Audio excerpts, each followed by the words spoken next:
batang nangarap sa simpleng tahanan siya'y lumaki.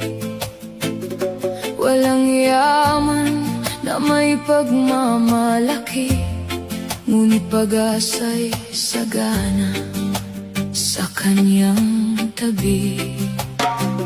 Sa bawat umagang kanyang pagbangon, kasama ang mga magulang na nagsakripisyo, tahimik nilang pasan ng kahirapan upang makita lamang siyang magtagumpay. Kahit kapos ang buhay noon, hindi nila pinabayaan ang pangarap. Pagmamahal ang kanilang puhunan na naging lakas ng isang kabataan.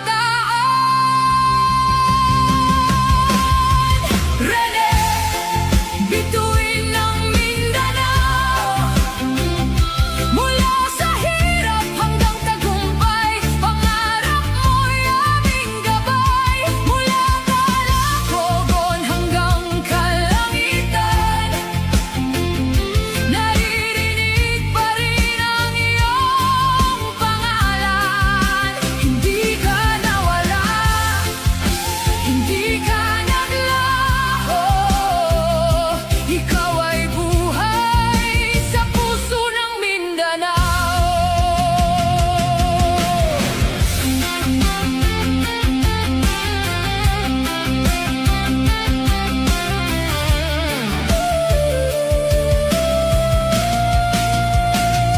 At nang dumating ang tagumpay,